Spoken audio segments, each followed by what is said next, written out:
Pakinggan natin ang kwento ng ating mga 2022 teacher leaders sa pangunguna ng napili nilang kinatawan.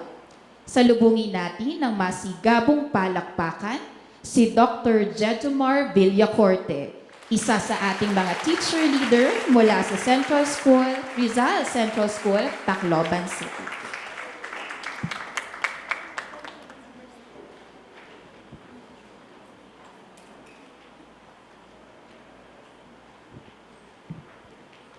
Good afternoon, everyone. Again, good afternoon, everyone. My sincerest greetings to all of you. You know, I once read the statement of John Quincy Adams that says, if your actions inspire others to dream more, to learn more, and to do more, and to become more, then you are a leader. This statement speaks of the essence of teachers, of their impact on others, of how they can be of influence.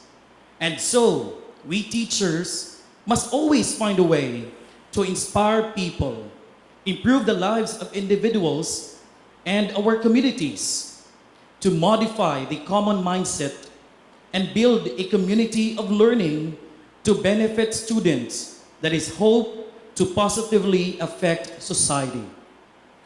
Often, we teachers become too comfortable and complacent. That is so because we sometimes get used to a set of routines and norms.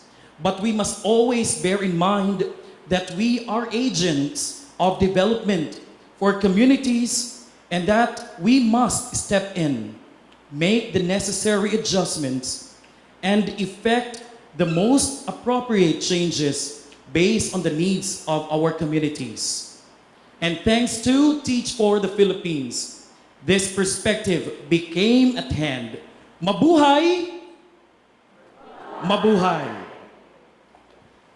Since our 2-year engagement with TFP through the Batang Bayani and Gabay sa Gabay programs, I believe that I and my fellow teacher leaders, and I would like to ask them to stand to be recognized, from Tacloban City. How about a hand for Teacher Natalie Joy Ligaspi? Ma'am, please stand. Teacher Lynette Mahait. Ma'am, please stand. Teacher Jamie Kaindoy. Teacher Sarah Balais. Please remain standing, my fellow teacher leaders. And also from Himamaylan City, Teacher Amy Grant, please stand. Teacher April Rose Albito. Teacher J.R. Mando. And joining our group from Isabela, Teacher Vanji. Please stand, ma'am. You know, and also Ma'am Aida, Teacher Aida, please join us. You know, we have grown to become the teacher leaders that TFP has hoped us to be. And so may I ask my fellow teacher leaders to give a big hand for the TFP for the opportunity. You may now be seated. Thank you, ma'am, sir. We really have learned a lot from the engagement through the enrichment sessions that we all underwent. And because of it, I believe that we have become more committed to our passion for teaching. And we have become more empowered individuals. And more importantly, we have become more enthusiastic about our roles in our schools and in the community we are in. Mabuhay! Mabuhay! Mabuhay! In all honesty, I could say that we, the teacher leaders, have realized that our participation for our 2 years took a lot of courage, as in a lot of courage. But I truly believe that we are now true professionals, as we are now able to see things from a higher perspective. We now look at things in terms of urgency and value. It is important, to continue developing these skills of self-awareness and self-management to cope with the tasks at hand and all the challenges ahead. Mabuhay! And I also believe that we are now better listeners as we have personally experienced the coaching and mentoring activities with our very competent instructional coaching managers. And I would like to commend them and acknowledge them today. I'd like to ask Miss Christine Noida to please stand to be recognized. She's at the back. Ma'am, please stand. You have been the wind beneath our wings, and we'd like to thank you, Miss Christine. And we also would like to acknowledge Miss Audrey and Miss Julie, our instructional coaching managers. And also now with Miss Danis Chongson. Ma'am, are you here? Miss Dan, please stand to be recognized. She's at the back. Ma'am, thank you very much. And we also would like to thank our life coaches under the Hiraya Foundation. We now have come to realize the O's and the A's and how listening must be done. And that is with compassion, empathy, and patience. It is truly wonderful meeting industry experts who are in the best position to share with us newbies that new sense of perspective on mentoring and coaching. I believe that we have survived, and we owe it a lot to the people behind this endeavor. This is the opportune time to thank our TFP buddies, partners, and friends who exhibited passion and effective facilitation and made us all feel comfortable despite the difficulties and challenges. My hats off to the following people. Miss Jeannie, I know you are watching us right now. Sir JC. Sir, please stand. Yes. Also Miss Lizelle, Sir Carlo, Sir Kyle, Sir Jade, Sir Jovan, and Miss Andy. And syempre to everyone involved in the programs and trainings that we all underwent.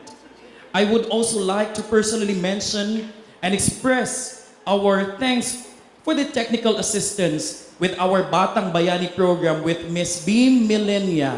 Ma'am, Miss Millena, ma'am. Please stand, ma'am. Kinukulit lagi namin siya. And syempre with the PSTP with Miss Lizelle Navarro. Ma'am. Thank you very much. And our health and wellness program with Miss Vina Leonardo, keeping us all mentally healthy. Thank you very much, ma'am. Kaya maraming salamat po. And again, mabuhay! And a special mention to our former CEO, Miss Clarissa Delgado. Ma'am, thank you very much. And syempre, we express our heartfelt thanks to her for leading and paving the way to greatness.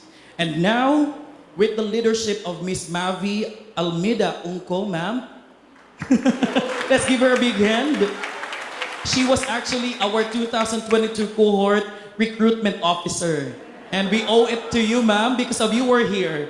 Thank you very much, ma'am. And so we thank you, really, ma'am, for the direction and for your vision. And we are thankful to be part of this team and contribute to the organization's success. Mabuhay! Lastly, and without any doubt, this program has helped us reinforce the 4 C's. It has strengthened our character to relate to others and help.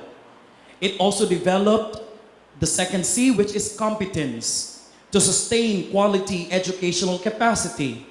We have exhibited the 3rd C, which is courage, to take on the challenges ahead.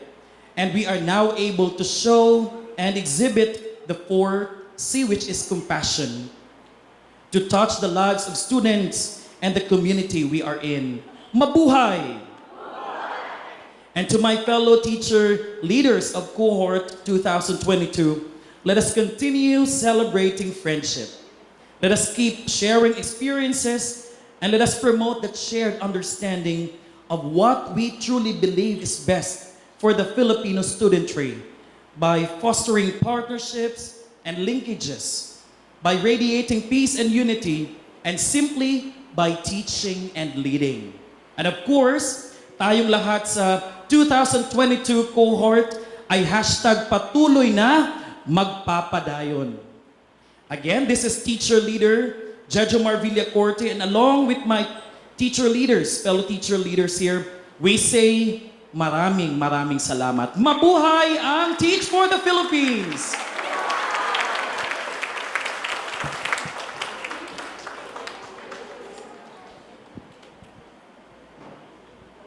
Maraming salamat, Sir Jejomar. Patuloy nawa nating maisabuhay ang pinatatag nating 4 C's: character, competence, courage, at compassion.